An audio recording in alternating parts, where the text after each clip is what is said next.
dedicated to each and every one of you who appreciate a great glass of wine. You know what I mean? It's Monday. Let's raise a glass to the beginning of another week. It's time to unscrew, uncork, or saber a bottle. And let's begin exploring the wine glass. Last week, I moderated a comparative wine tasting at Vin 13 in downtown Paso Robles. The comparative was between Paix Sur Terre, a local winery. The winemaker and owner Ryan Pease was presenting 3 of his wines. He, as do I, love Spanish wines. Within his portfolio, he makes single varietal Mourvedre, Mataro, and Monastrell. The tasting paired his 3 wines along with 3 Monastrells from Alicante, Spain. During the presentation, I provided some historical background on the variety, characteristics of the vines and clusters, and general tasting notes. Together, Ryan and I compared and contrasted the 6 wines. I discussed where the names came from, and of course we talked about the infamous Dracaena goof of Paso. I hope you enjoy the seminar, and if you would like to hire me to do wine education program for you, even virtually, feel free to reach out on my website or on my social media channels. I'd love to talk to you about opportunities. If you listen to a lot of podcasts, you know that many ask for Patreon. We don't plan on doing this, but we do ask for your support by leaving a review. It only takes a few seconds of your time, but means so much to the show. So please, subscribe, rate, and review. Slancha. Hey everybody, I'm Lori Budd, a UC Davis winemaking program, Spanish wine scholar, sommelier service, Champagne and Côte d'Aron specialist, and a WSET Level 2 graduate. You can find Exploring the Wine Glass on all the socials, as well as your favorite podcast catchers. If you haven't subscribed yet, now's the perfect time to swipe, subscribe, rate, and review. Stay in the know about all things wine by visiting my website, exploringthewineglass.com. I promise I'll never tell you what to drink, but I'll always share what's in my glass. Welcome, so glad you found us. My name is Kelsey Schmidt. I'm the consulting general manager here at Vin 13. This is one of our favorite kind of types of events that we do here. It's always a local favorite, side by side and international. And we've got 2 superstars over here to guide you guys through both and give you guys a really fun education and taste some really, really good wines. So if you have any questions about buying afterwards, that will be me, but all things wine related will be to Lori and Ryan Pease. So with that, I'm going to introduce them, Lori Budd here and Ryan Pease. You guys take it away. Awesome. Hello. In case you don't know, I'm Lori. That's Ryan. Just in case.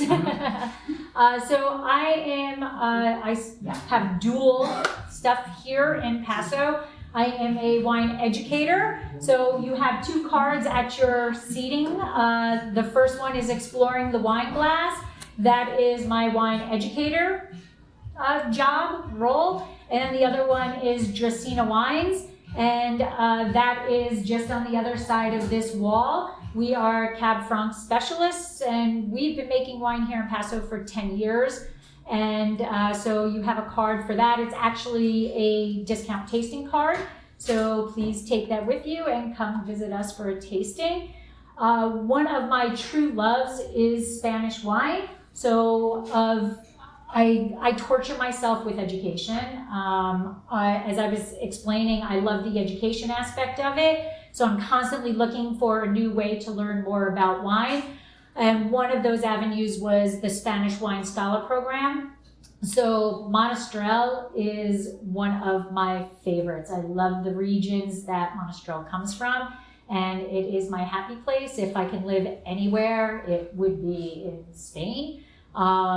Besides Paso. So I just absolutely love Spanish wine and the region and the people. So I was excited to be able to do this. And Ryan, he's all into the Spanish stuff too. So I'll let him introduce himself. Thank you. So I'm Ryan. I'm the owner and winemaker of Paix Sur Terre. I've started the business working for Lenny Coloto and a lot of other wineries in the area, Epic, Four Lanterns as well too, including Breck and Grey Wolf.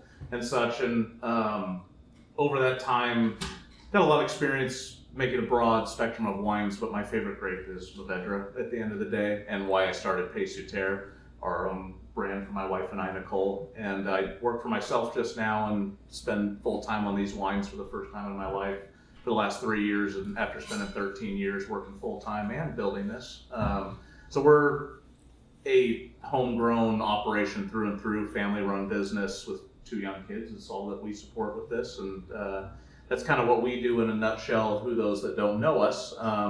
But like I said, Mourvedre is my favorite grape. They asked me to come here and kind of geek out on Mourvedre with you guys, and that's what we're going to do. And I won't get too deep into it now because we've got a lot to cover. But basically, in a nutshell, quickly, the wines you're going to taste today are my first 13-year evolution to what I always wanted to do, which was make a Mataro, a Monastrell, and a Mourvedre. Yes, they're all the same grape technically, but they've genetically evolved over their history across the world, how they've migrated, and I finally got to actually do that in a bottle myself. And this is the first vintage of essentially all those wines together at the same time, and can't wait to take you through those and also kind of segue that into Spanish Monastrell as we go along. So thanks guys for coming. All right, so the way I thought I would run this is a little going geeky a little bit to start off with, get you to understand the grape, where it comes from. I am definitely going towards the Spain aspect of it. Ryan will take care of how it, how he presents the grape here in Paso. And I thought it would be fun to kind of compare and contrast what these grapes are like in its homeland versus here in California. And so we'll do some education first and then we will drink. Okay, but Kelsey did some major pours there for you, so obviously you can drink as we're going through this. Okay, so this beautiful cluster here, this is a grape cluster of Monastrell, and first of all, this is what it is called in Spain. You're not going to hear any of the other terms. Basically, it is more called Monastrell there, and you can see it is a beautiful cluster. The wonderful thing about Monastrell, and which at least helps in, I think also, and Ryan can help in this aspect, helps how it grows, is that it is a late bud break. So what that does is mean those spring frosts that occur, it hasn't budded yet. So all of the earlier bud breaks, if we have a spring frost, those bud breaks are then damaged by those frosts, where since this is a late bud break, we're not going to have that damage. It also is a late ripener, so everything is shifted back. And in Spain, they are basically harvesting this in mid to late October and even into November, that first week of November. And this allows, because that temperature is cooling down at that point, it is then allowing the grapes to accumulate those acids and stay cooler, but not give us the high alcohol content that we can get with some other grape varieties. So it has a very high tannin, but the acids allow us to keep that alcohol down. And in terms of training this, in Spain, we see mostly head-trained vines, which mean we're not looking at trellises. Okay, it's a bush. Okay, and these trained vines are allowing, because it's very sun sensitive, so we are allowing the grapes to be protected by the vines. However, it's low vigor in terms of the canopy. So we're seeing that people are coming through and they are clipping those clusters at multiple times and choosing which cluster they want to keep as its precious cluster, and then getting the other ones out so that it's protecting that from the sun. Now, here we see this as a major component in GSM. Okay? That's the M of the GSM. And the reason why it's used as a blending grape is because of those tannins. All right, so it is a massive, massive mouthfeel when you drink a Mourvedre. And what happens is when you put it into a GSM, It's going to give that structure to the wine. Okay? But you make them as individuals. Yes. Okay, so, all right. So where do we find Monastrell? It is native to Spain, and it is through La Mancha, which is in that southeastern region, which I have, the next picture will show you. But the very interesting thing is this is the homeland, and it is 80% of the total vines planted is going to be Monastrell. And Jumilla is the birthplace. This is really the homeland. Jumilla, it is the queen grape. Jumilla considers Monastrell the queen of the grapes there, but we do find it in other denominations. Bulas, Yecla, Alicante. Now the three wines that we are tasting from Spain are from Alicante and Valencia. And so, although Jumilla is really this is where we are looking at in terms of the true homeland of Monastrell. So Jumilla, if you look at that number, it's actually, the map is kind of a little wrong. So 56 is Jumilla. And one of the cool things about Jumilla is that it actually travels over into two autonomous regions. So Jumilla is in Murcia, where that 56 is, and then pretty much where that blank white space is in Castilla-La Mancha, that is Jumilla also. And the only other region that does that is Rioja. Okay? And so most of the wineries, most of the vines are in La Mancha, but most of the wineries are in Murcia. Where we are going to be tasting the Spanish wines from is 65. So kind of, it goes 56, 57, 58, 65. That is Alicante. You can see it right on the outside of the circle. So that is where Monastrell is most concentrated. And this is one of the videos that I created to educate people about the region. Unfortunately, we couldn't find any Jumilla Monastrells to taste today, but I thought it would be cool to see what the landscape looks like of really the home of Monastrell and see how it's kind of very different than here.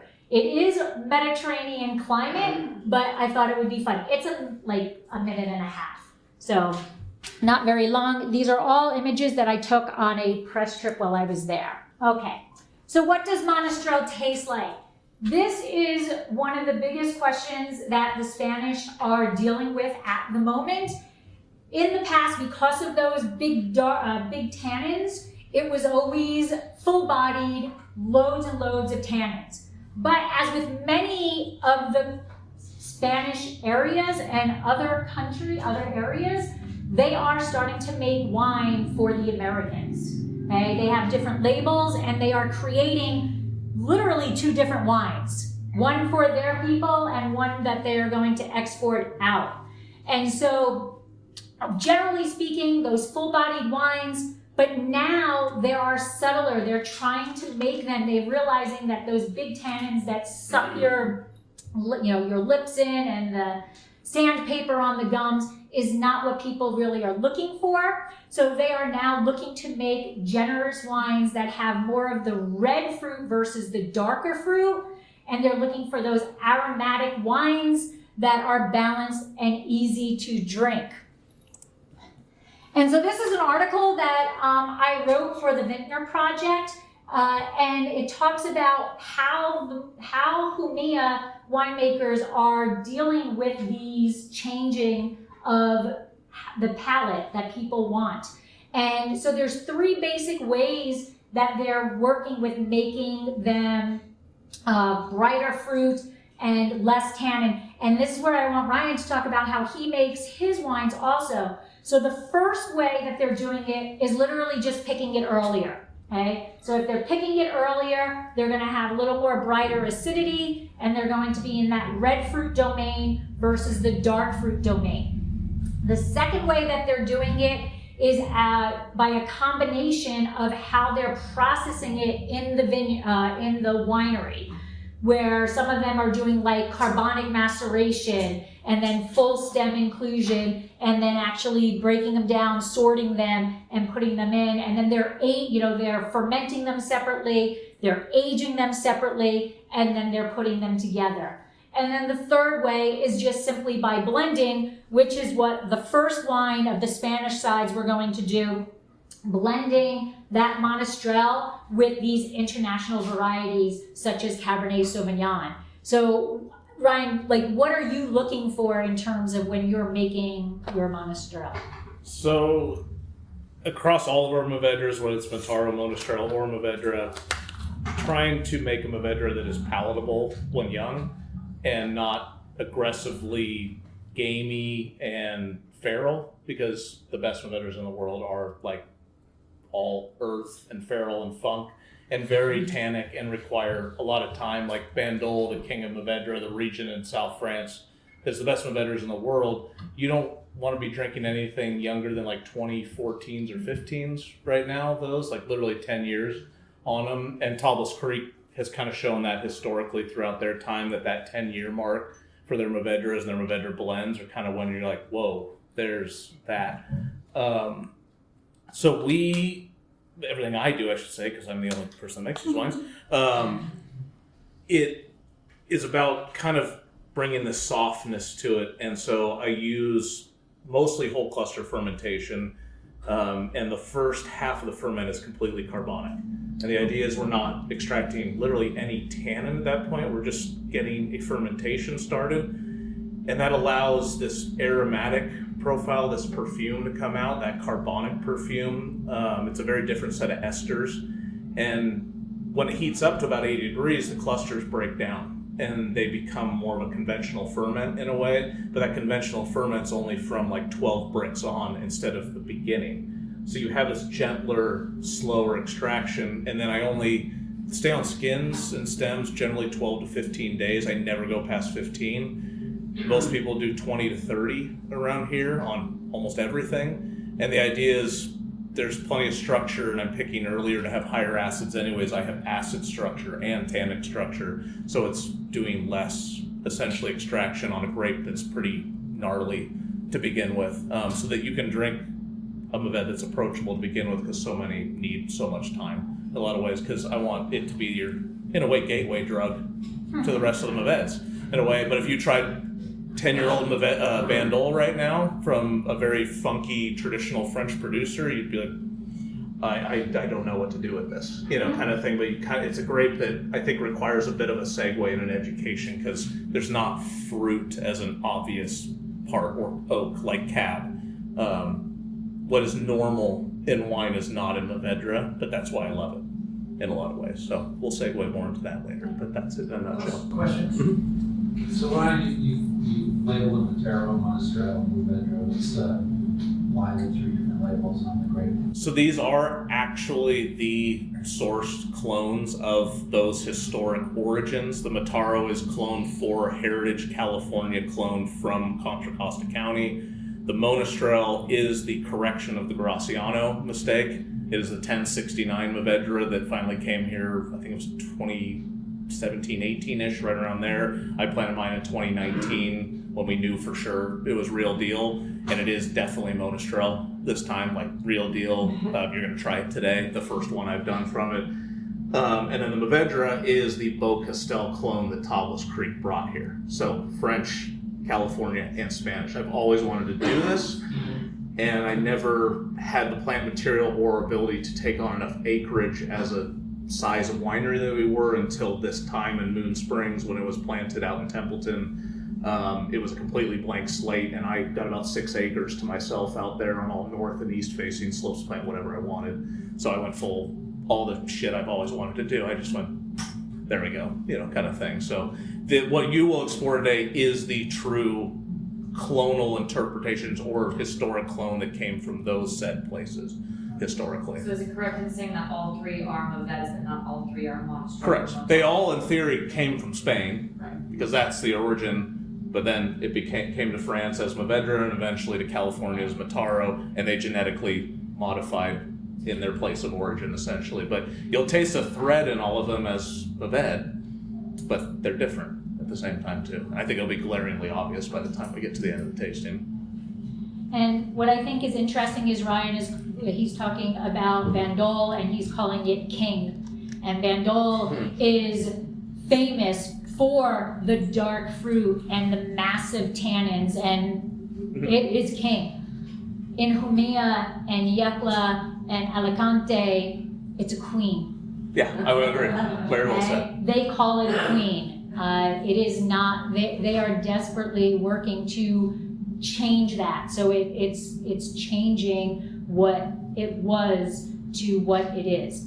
The other thing with that Graciano goof, which I think is very funny, when I was in Jumilla, I was explaining to them this situation, and they all looked at me with dumbfounded faces, like, how can anybody confuse those two? Because they are not the same. No. And Monastrell has this white bloom when it starts to ripen, right? When you start to get those clusters and it starts to grow, it is a very distinct white bloom. I don't know what else to call it. Graciano does not have that. Does everyone here know the incident that Ryan and Lori have both referred to as the big mistake? So Could you guys please elaborate? This is the epicenter of it. We are essentially, what do you say, like the capital of Graciano outside of Rioja by accident. We all only had access to about 3 clones of Mourvedre when I first started making wine here. It's clone 233, clone 4, and clone 369. That was it. And then we got this word that the nurseries got Monastrell, and we were so stoked to get just something new and different. We planted 230 acres of it in the area. Like, went all in. Everybody ordered whatever the nursery. Yes.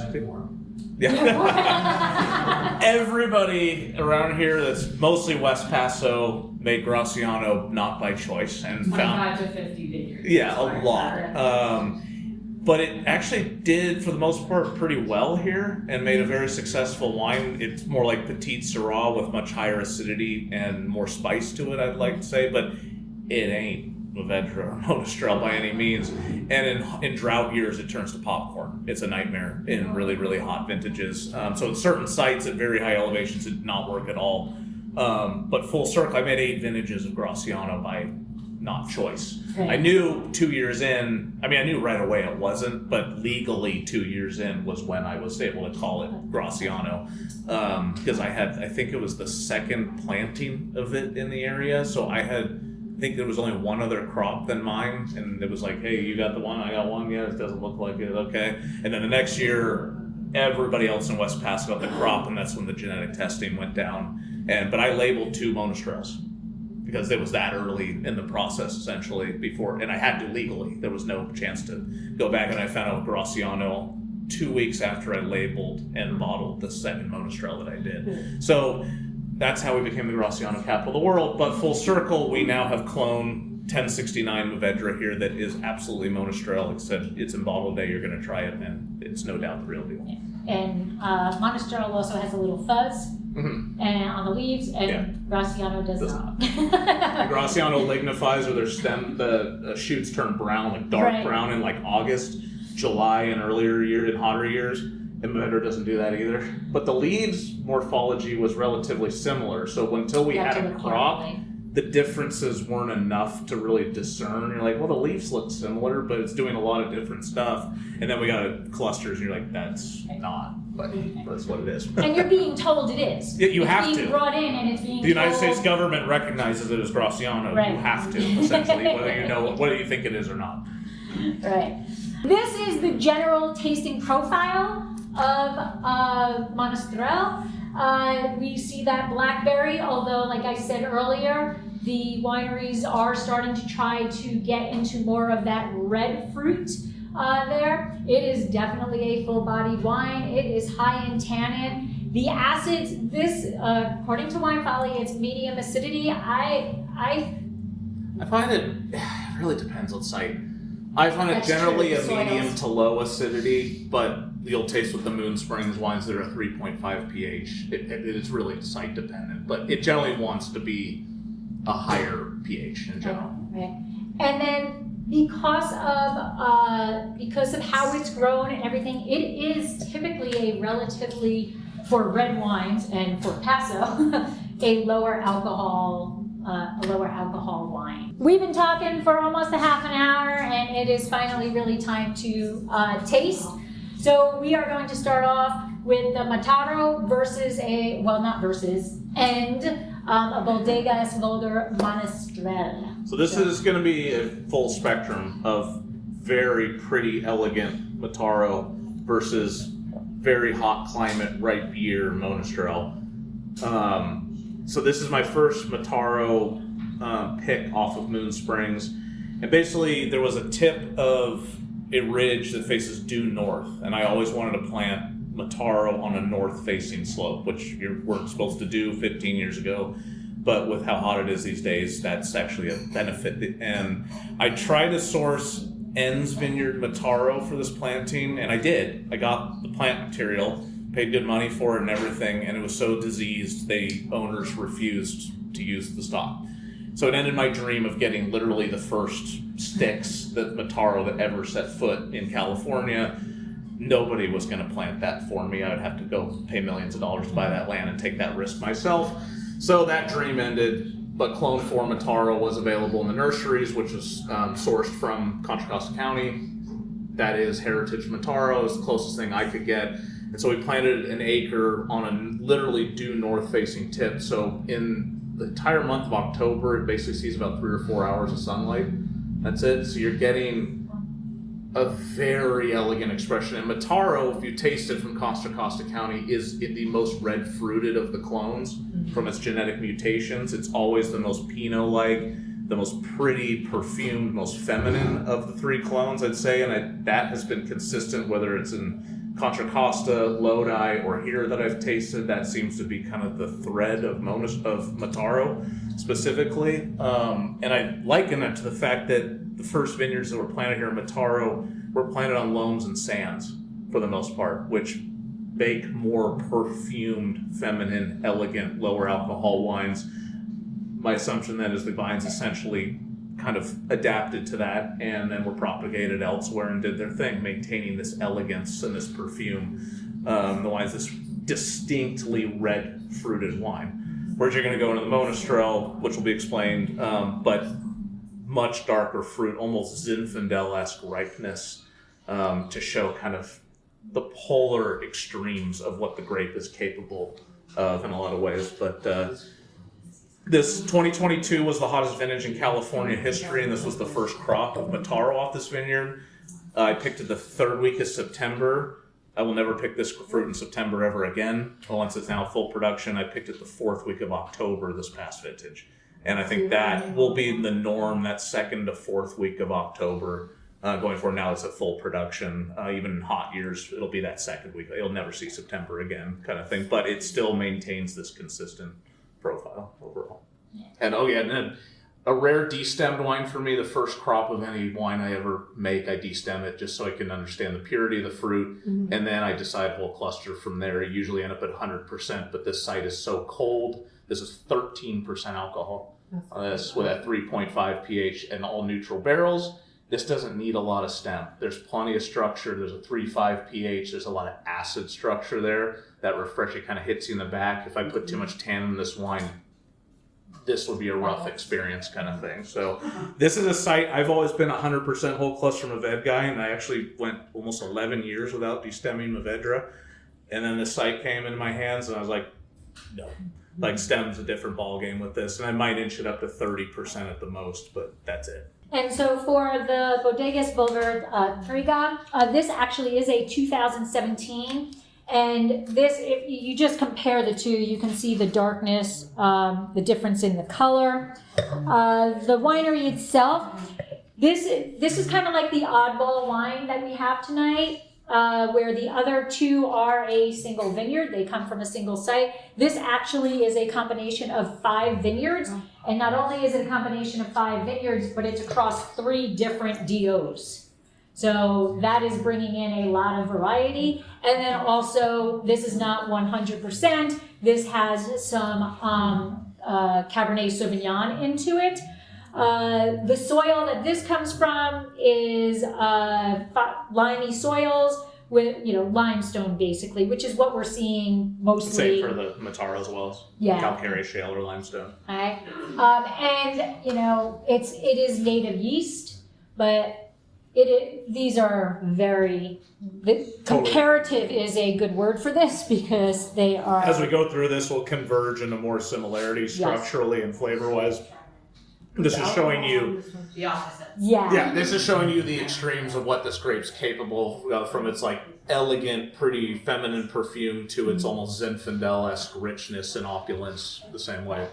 This is more of that king versus queen. Yeah. The other difference is 13% for yours, you said? Yeah. 16.5. So this is a big boy. Yeah. This is a big boy. You get the whole bottle of mine, you're just fine. Yeah. Yeah. You drink a whole bottle of this and you are going to be in trouble. Yeah. To say And the even least. in 2023, which was one of the coolest vintages I've ever experienced, 14% alcohol is what I achieved on the site. And this was 13 in the hottest vintage in California history. So you're still in the hottest vintage in California history and one of the coolest. You're talking about 1 degree of alcohol is all the difference. And that's how unique this site is, to kind of taking the gnarly parts of Paso and allowing us to make wines by our choice rather than the heat's choice in a lot of ways. Yeah. I would say yes. And oak on Yeah, the finish. yeah. There is definitely. There was not a lot of information about this wine, but I would definitely say that there's a large percentage of cab. To me, it finishes cabby. Yeah. A little wood on it as well. Yeah, absolutely. All right. And now, a word from our sponsor.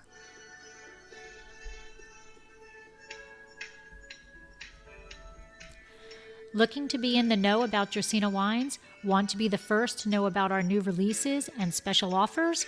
All you need to do is sign up for our newsletter. There is no commitment necessary, and I promise you we won't spam your mailbox with loads of messages. Need another reason to sign up? Quite possibly the best reason? You'll immediately get a discount code for 10% off your first purchase and be privy to newsletter-only discounts. Let Dracaena Wines turn your moments into great memories. Visit our website, www.dracaenawines.com, or use the link in show notes to sign up. It will take you less than a minute, but the rewards will last a lifetime. Ryan, talk about your labels. Yeah, they're all of our labels are original artwork from John Blythe, who I grew up with in the same neighborhood. We've known each other since we were 5 years old. And he lives in the Berkeley, Oakland area, went to Cal Berkeley himself, and he's just an artist that works odd jobs and literally is a starving artist through and through, and he can't market himself to save his life. But he's incredibly talented, and he's done our label since day one. For all, and his evolution has kind of gone along with ours, where I feel like I'm making the best wines I ever have, and he's doing the best art he ever has, kind of thing. So that arc has been kind of fun to share with him, with that connection. So, yeah, does a full broad spectrum. He has labels that are more of a dramatic, simplistic element to it, or just charcoal ones, and he has ones that sometimes his non-abstract stuff is just as powerful as his abstract stuff in a lot of ways. But his description is he wants it to be. He calls it the urban chaos is what he's trying to emulate, and just take everything that was, is, and will be and just plap on a piece of paper sort of thing. So it's supposed to make an incredibly broad array of emotions, but also for every person based on their upbringing and their experiences. Every character means different things to everybody. And so when I'm asked, what am I supposed to interpret as, I'm like, well, your life experience will tell you what you experienced from that. And every person that I talk to, or when I look at these, they see it differently. And that to me is a really powerful thing about his art, because he puts just so much in there. Our brains gravitate to certain portions, and you'll never fully engulf it all. Because I still look back at past labels and find characters that I didn't see before, because I evolved as a person, sort of thing too. So it's kind of a cool deal. So it works rather than the same label every year. I was one of labels that evolved. with my progression as well too. So it's been kind of a fun thing. No one can find. The Uni Blanc? Yes. Yes. Yeah.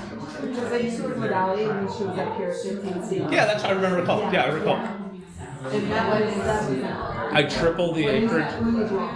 I tripled the acreage of it, and I got the first crop last year. So I should have Uni Blanc coming out of my ears here pretty soon. Is the hope. We make more white wine than we do reds these days. I can't make enough white wine. And you're making it here. You're down this road. You're We're at Rhoda Winery, Rhoda Wines, where we make our wines and our tasting rooms. Yeah, up just Vineyard Drive, but all of our vineyards are in the kind of small, cooler, lower elevation areas of West Paso. And so yeah, our whites have a lot of nerve to them, a lot of acidity and freshness. Yeah, lower pHs overall, Your extraction. and then not crazy extracting things. The idea, and in hotter years, I'm going to have less color because I have to pick earlier to maintain freshness in the wines. If you saw the 2023 version of these, they're like black at 14% alcohol and 3.5 pH. Almost the exact same chemistry as that, but with 3 weeks a month more of hang time to get essentially the same chemistry, but you can imagine what develops in a grape with another month just sitting on the vine kind of thing. So there's a lot of, I'd love to one day do the 22s next to the 23s because you're literally doing the hottest vintage in California history next to one of the coolest we've ever seen around here and latest. And the wines aren't alcohol or pH wise that far apart, but they're completely different wines. Yeah, that'd be a fun vertical. They're pretty cool. So our next pairing is Ryan's Monastrell versus, I keep saying versus and it's really not versus, and Bodega Sierra Salinas Mira Salina. And so this winery, this is a little bit more traditional. It is head trained, it is dry farmed, which you can then explain a little bit more about the problems with dry farming. And these vines are about 35 years old, or it's an average of 35 years old. And you know, a lot of the vineyards in Spain are being converted, if they are not already converted, to organic. It is something that is very important to the whole Spanish winemaking region, that they are organic. These soils, once again, it's rocky, it's chalky, but it's rather shallow topsoil base, and it is over limestone, and that allows for fantastic drainage. And one of the things that's, I should have put the picture up of this. The vines of the Monastrell, they search and they go deep and they spread out.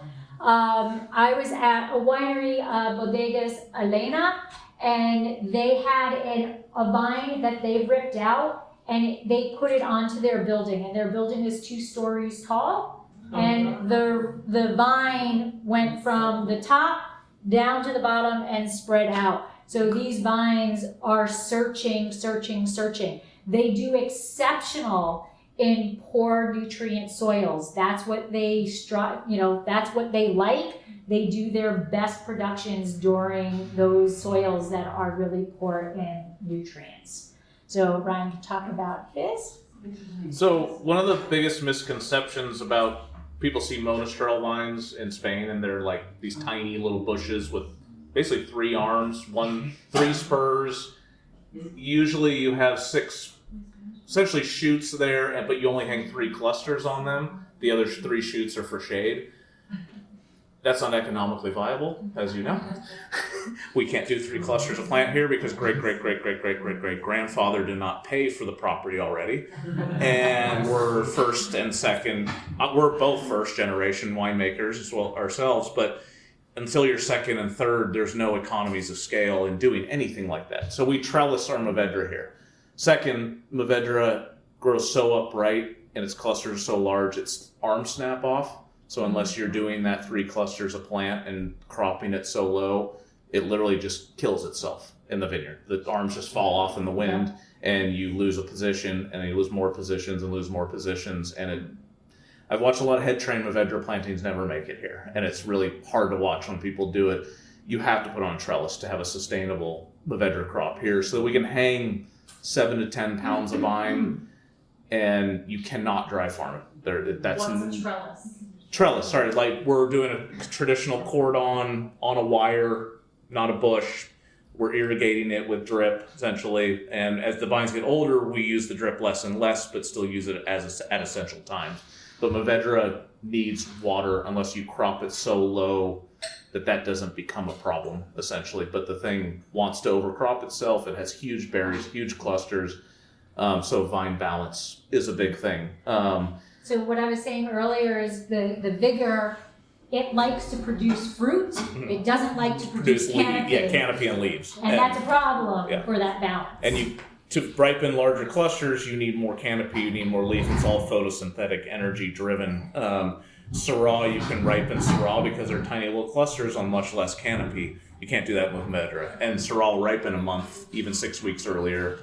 You got to get very late in the season. And so that balance is really key with people, with farmers in general. And in general, when I started doing this, my requirement was a site that had a 3-foot canopy in general or so. If you have that, you can make standalone Mourvedre. If you don't, you're making a GSM Mourvedre. That's kind of how I look at it for the most part. So to segue into these, back to, we get the Graciano problem. We finally get 1069 Mourvedre. I finally actually get to see the fruit, and it's definitely Monastrell. It's more elongated than the Mataro. It's narrower than the Mourvedre. It's distinct to what Monastrell looks like in Spain. The leaf's correct. It lignifies at the correct time. It tastes correct. It ferments correct. Everything was right about it this time. And then year 2, 2023, getting the second crop, it was definitely very confirmative. Like, yeah, we're in a good place here, that we finally corrected the mistake.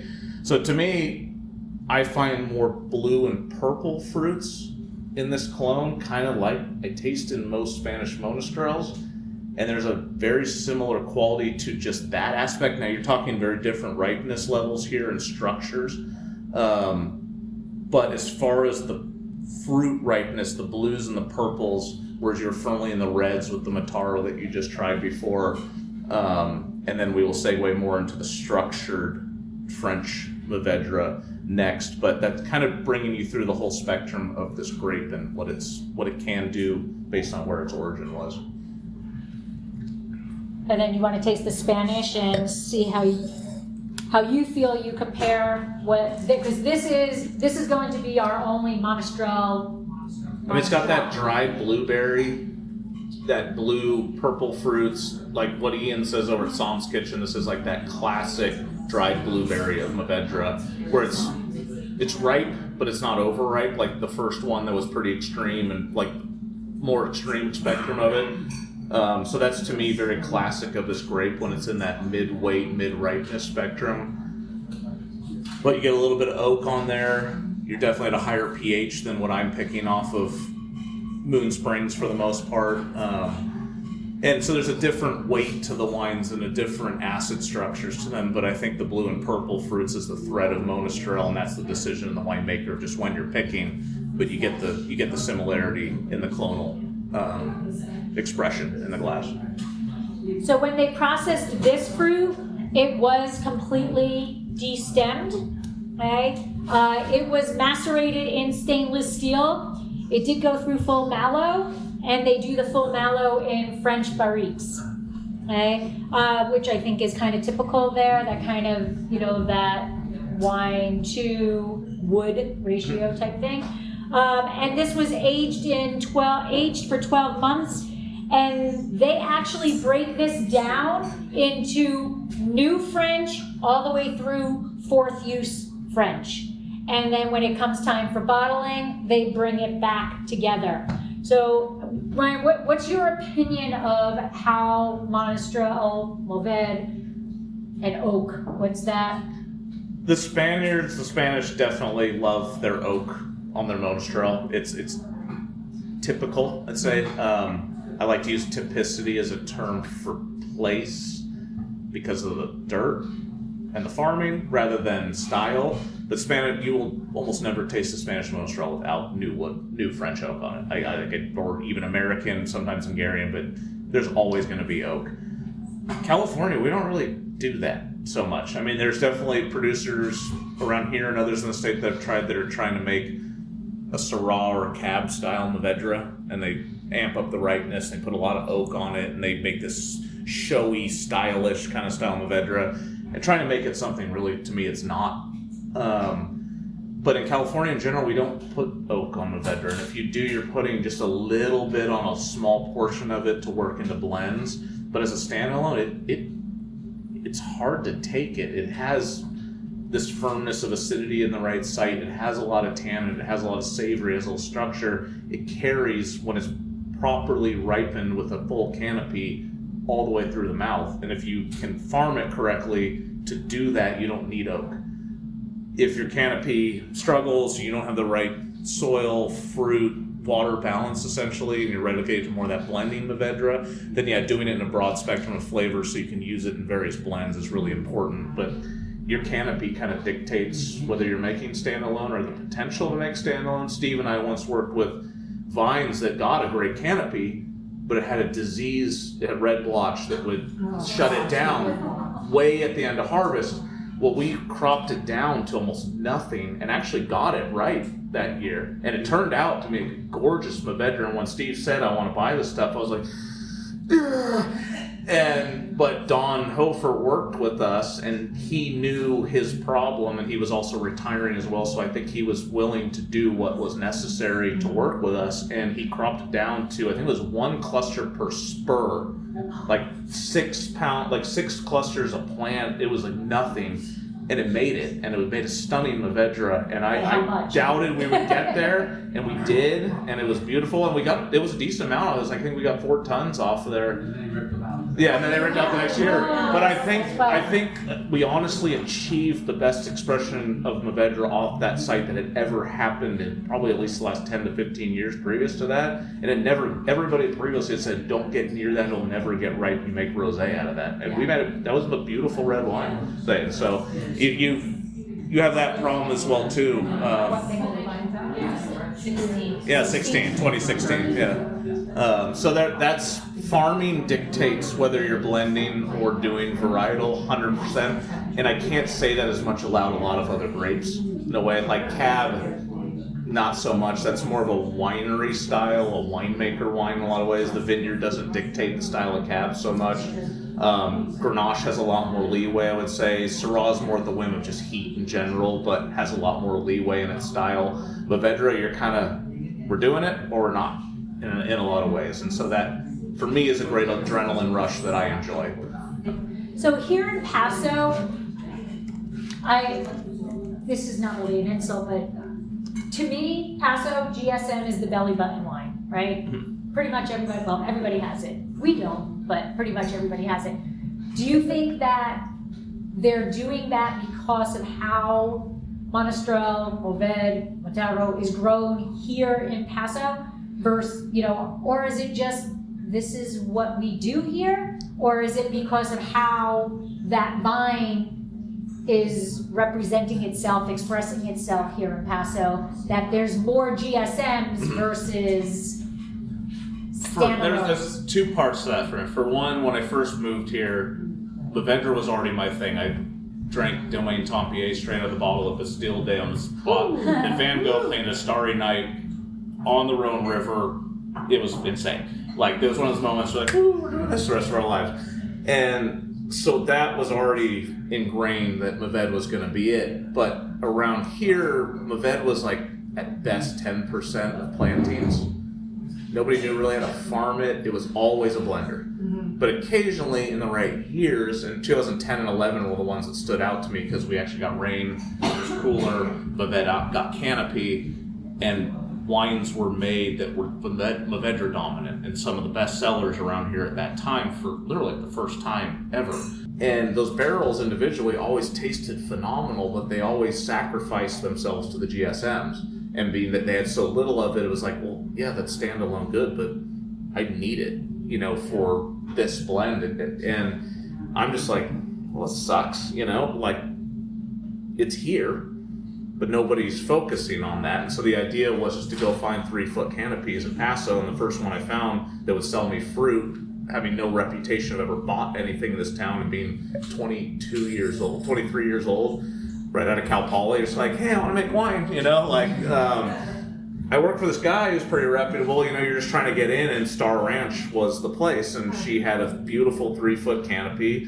2010 was the first vintage, and we hung it, I think, late third week of October, and it made my first Stanley Mourvedre, and that wine's still gorgeous and has 10 years ahead of it. And that was like, okay, it's there, but I didn't know going in if I was making Mourvedre blends or Mourvedres. It was kind of like, let's see, and that vintage showed me that we could do Mourvedres, and that just kind of became the story. For so long, it's always been, ooh, you can go taste a Tannat or a Mourvedre separate as a standalone. Right? Oh, it's such a great palate educator to help understand the blends.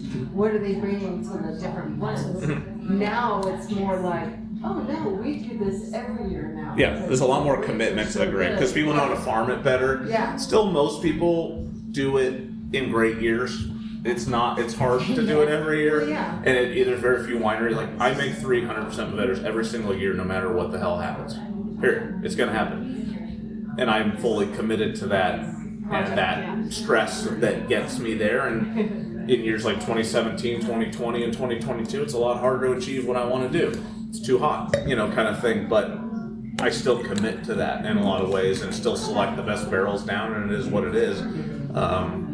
But others are more, well, it's just not there, we'll blend it away. And so I want to show the story across the whole spectrum is kind of the plan. That's made you a better winemaker that you stuck to that? Yeah, I mean, I think Steve learned his first vintage was 2017 when he took over full-time Four Lanterns as the winemaker, and that was the hardest vintage I ever endured because I don't think any of us ever saw anything like that. That was the hottest vintage in California history until 2020 and then 2022. And I was thinking like, wow, Steve, that's a hell of an entry into the industry. And even me, who had already been doing this for a while, was like, fuck, this sucks, you know. And the wine still turned out pretty solid, but that informed us how to handle years like 2020 and how to handle 2022. And I felt like it made better wines every extreme year because of that experience, and that's part of the continuum of just this learning experience. Like, his site's definitely more conducive to some of mine for those hot years because his is a later site. I have some higher elevation sites that are fully exposed that those hot years are tougher. And he's more north facing too. So now you said that you wanted to plant north, right? Yes. Why was north so important to you? When I first started here, south and west was the norm because they're just like, can we get it right? Well, it's because we didn't know how to farm very well. There was no organic farming here when I started here. It was still Roundup being used, very conventional. And eventually we kind of moved to a place of understanding the farming better to adapt to making better wines and making grapes that we all thought were blending grapes and do them. Because if you understand your field, the winery is pretty easy. Right. If you don't understand your field, the winery is a toolbox to manipulate, essentially. And there's two ways, there's just two mindsets, essentially. And depending on the winemaker, you know, one side or the other, or both, or have both in balance, or extreme in one or the other. But that's the beauty of wine in a lot of ways. So with the fact that it is so sunburn, you know, stressed, that north, south, well, yeah, The south gets just burned. Right, so. But the north, you're on the other side of it, like last year, where you're like, are we going to get there? You know, sort of thing, but we did. And last year was the extreme of that, so I'm pretty confident that north is going to work. You know, here. So it's very sensitive. The skins are very sensitive to the sun, and they burn. They turn to popcorn, like dry up, Yeah, they burn very easily. So that orientation of knowing what that orientation is best, so that it doesn't burn, go into that popcorn. Paso. What year was the red blotch? Well, Still we're going? yeah. Most of the vineyards planted 25 to 35 years ago are the ones succumbing to that essentially, and that's So it's not more of like a one vine year, age. But some you get the vines and they come red blotched from the nursery. There's a lot of issues there. That's a big like we that's one thing that the lack of accountability and clean wood from our nurseries is egregious to a lot of us. Okay. And unregulated in a lot of ways, and I think could use a lot more oversight. But they can just literally give us diseased vines and have no liability based on their contracts, and it's I don't know, fair in a lot of ways. They do have a quarantine when they come in. Yeah, but it doesn't carry through the whole process. Certain diseases start to show later. Yeah.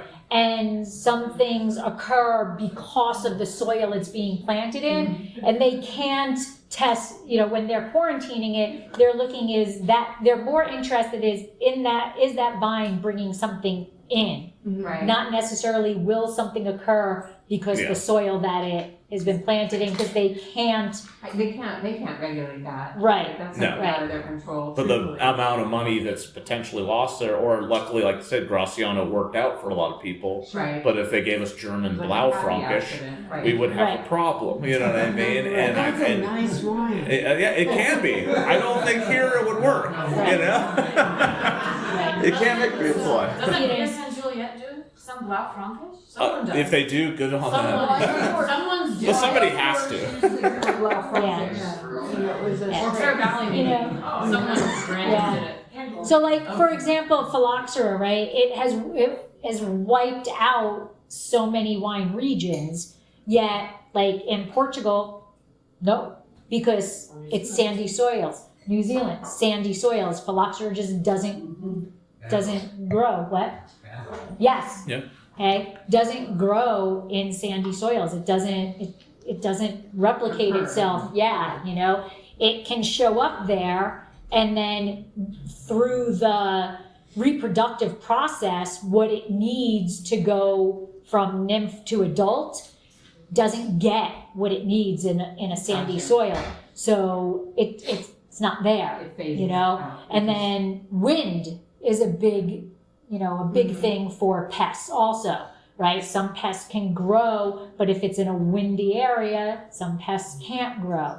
So the environment that any vine is grown in will subject it or not subject it to different harmful effects. Hey, Lori and Ryan, how do you pronounce Mourvedre? We pronounce You it ask a differently. Frenchman, it's Mourvedre. Yes, I like to just say Mourvedre or Mourvedre. For me, Mourvedre. Mourvedre, if I'm just being quick on the tasting room sort of thing, but if I have the time, it's going to be Mourvedre. Yeah, I won't go the full, but. Yeah. You don't have the Yeah, yes, but technically it is the Yeah. plural Mourvedre. yeah. It's like your phlegm in the throat kind of. Yes, but if I'm just talking about it, I'm just saying Mourvedre. I don't even do the R. Yeah. I don't even do the It's R. not Mourvedre. Yeah, that's how it's written. Yeah. I don't do the yeah. All right, so our third pairing is we finally get to the Mourvedre. And Las Cabreras Monastrell. And so Cabreras, when you translate that from Spanish, it actually means broken ground. And they named this wine because when it was a fresh ground when this winery purchased it, and they physically needed to break ground to plant the vines. And once again, it is stony soils, and we will let Ryan talk about his Mourvedre before we go into what the processing is for this wine. So this is clone 369 Mourvedre, which is originally from Languedoc in France. So this is the French clone of Mourvedre and the most widely planted clone in the area. It's not my favorite clone, but it was the clone we had early here.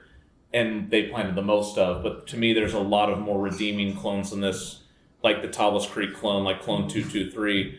But 369 does express that true savory, tannic structure, that drying tannin aspect of Mourvedre. It shows that more structural element of it, whereas you got the more blue and purple fruit with the Monastrell and this kind of elegant femininity of red fruit with the Mataro. Mourvedre is always the most tannic of the three and needs the most fat from the dish, the meat, or in Bandol, as they pair it with bouillabaisse. That oil, those fish oils, melt all that tannins away, and your Mourvedre tastes like a peanut. It's one of the most like transformative experiences you've ever had in your life, and you're like, huh? Like elegant seafood with the most gnarly, untamed grape on earth. You're like, yeah, it negates all of that and shows the prettiness, like the princess hiding behind all that stuff on there. And so Mourvedre wants fat in general, but Mourvedre from France is always the most tannic and fat-needing and structured and age-worthy of the group, I would say. You kind of get that full spectrum of red, blue, and purple.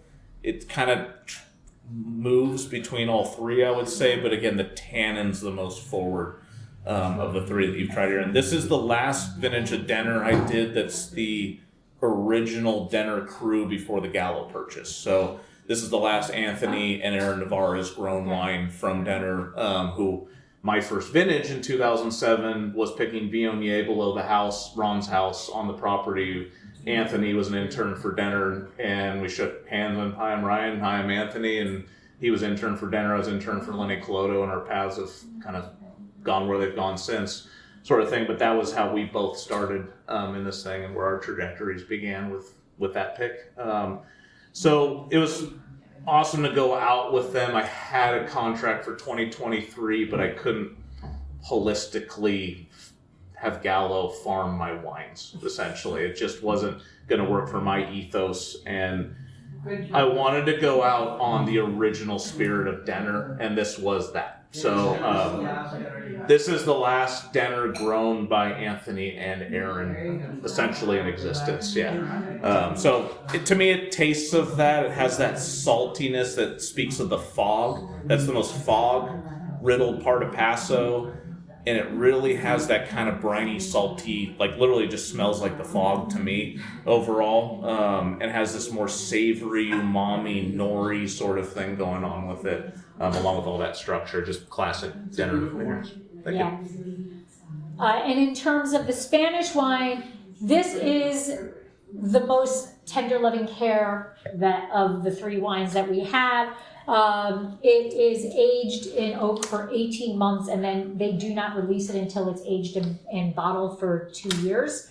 To me, of the three pairings that we have, these are the most parallel. Structurally speaking, these are the most parallel of the three pairings that we have.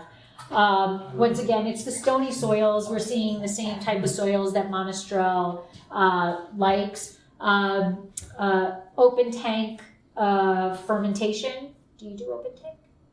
S48s, all the plastic bins, was all under tiny little lots, so 1 to 1.5 ton ferments for the most part. Okay. But this to me, the other two pairings were more, this is Ryan's and this is Spain. These two, you can kind of see a parallel to in terms of what I think. So we've had all of this rain here. One of the questions I always get asked is, how does this year's rain affect this year's grapes? And I try to educate, well, it's not really this year's grapes, but how does Monastrell deal with the rains that we've had here? It loves water. I mean, this is as good as it gets from Mourvedre. It means we're going to have last year's canopies were absolutely insane. This year's going to be the same thing. So you have the photosynthetic power already in the vineyard, and we're right now. We were a little like 2 weeks ahead of last year as of about a month ago, and I think we're right literally where we were last year right now, which means another very late harvest, which are great for the wines. Rough on us because you've all of a sudden press off and Thanksgiving's 3 days away and you have to cook and do all, because I'm the chef in my family, and you're just like, oh God, here we go. And I have a 5 and 7-year-old, and they have traditions as well too. So you gotta get in the Thanksgiving mode like that, and you have nothing left, literally. It's nice when you're done by Halloween, but those are harder wines to make because it's hotter. Again, this is life, right? What's comfortable and what's easier, but what makes a better wine is more painful in a lot of ways. And we all literally barely got into Christmas, like even knowing where we were at kind of thing, with wine still finishing and everything.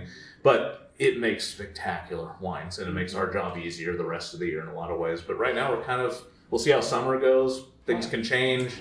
But right now where we're at, we're on the same late harvest trajectory at this moment. Right. And we got 50-ish inches of rain last year in the hills. We got about 30 to 35 this year. Okay. Still great historically. Right. But I think we're in a good place. Yeah, and we still haven't really even gotten hot. So that's been, like last year, same thing. It's been very nice. So hopefully we just continue on this trajectory and we'll get there.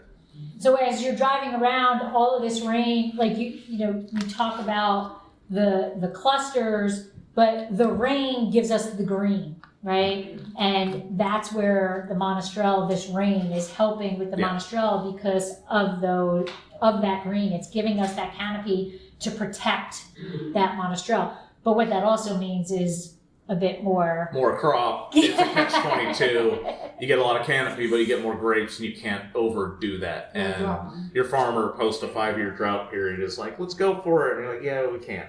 And there's a balance there. But instead of 5 or 6 pounds per vine, we might get 7 or 8.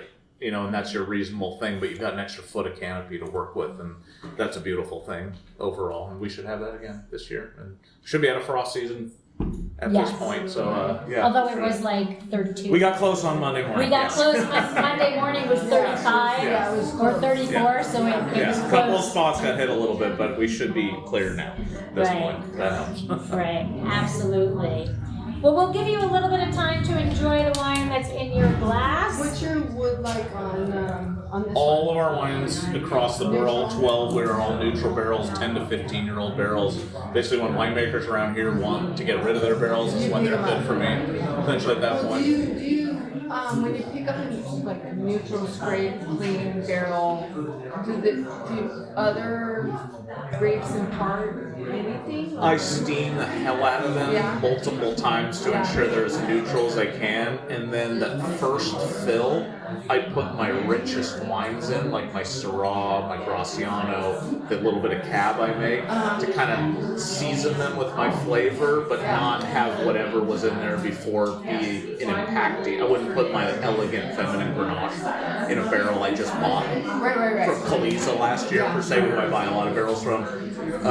So there's a process there. I got to get it into my program, season it with riper wines, richer wines, and then I can move it into more elegant programs as it becomes my barrel, essentially. It's like the idea of this more Solera ideology, but I'm not actually turning juice over to other vintages, but I use the same barrels for every program every year. So our Glenrose Grenache barrels roll into next year's Grenache, to next year's Grenache. So that each vintage essentially seasons the next. What, sir? Until they don't need wine. Until they leak at a place where you're like, and you're gone. My first barrels that I ever bought are still in my program, and I've had barrels younger than that leave it earlier. It just depends. Some depending on the barrel, they're thinner or thicker staves. The thinner stave ones tend to deteriorate faster and fall apart earlier. So here are just a little bit of, which we've covered throughout the presentation, basically. Monastrell, some fun facts. It is drought resistant. That's why it does so well in that Comilla region. It enjoys that nutrient poor soils.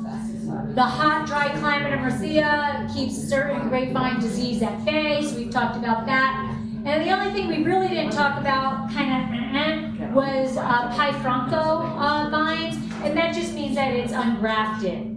And one of the things, this has really nothing to do with Monastrell, just kind of political thing.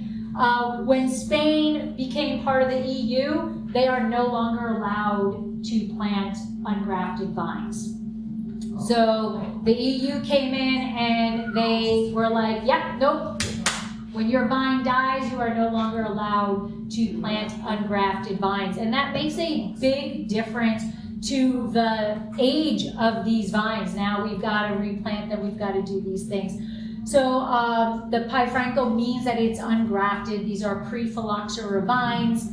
And if in Spain, they legitimately label, they're very proud of that if it is a Pai Franco vine. So if you see Pai Franco on that label, it means that you can expect to have a more concentrated and a more complex wine. So food pairings, what are we thinking? What do we think? Duck? Duck, anything meat, lamb. Anything with fat? Lamb. Gamey, absolutely. Gamey. Mushrooms if you're a vegetarian or vegan.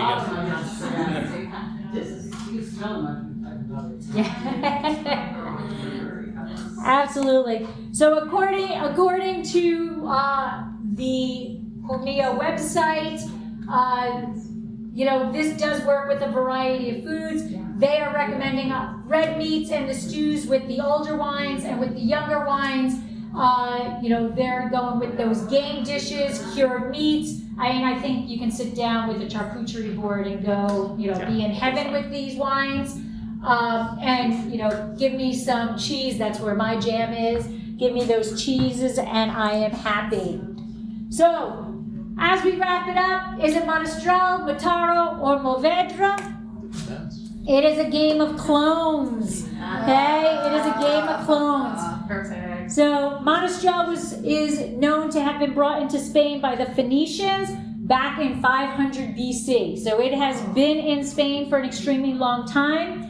The names, all of these confusing names, there are reasons why these names are here. Okay, Latin monastrellu means monastery, and this is where these wines really started back years and years, decades, whatever, hundreds, thank you, centuries ago is in the monasteries. Okay. Mourvedre came from the fact that it is derived from the town of Mourvedre, which is in Valencia.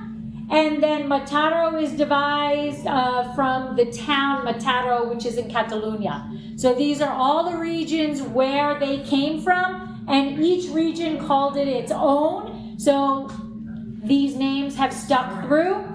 And in terms of clones, right, as Ryan was saying, they are very distinct. Okay, they have different genetic makeup. They were brought into France in the 16th century, and then they arrived into California around the early 1860s in Santa Clara Valley by a gentleman called Louis Perrier, which I have no idea who he is, but he is kind of the father of California Monastrell. So that is Monastrell. So thank you.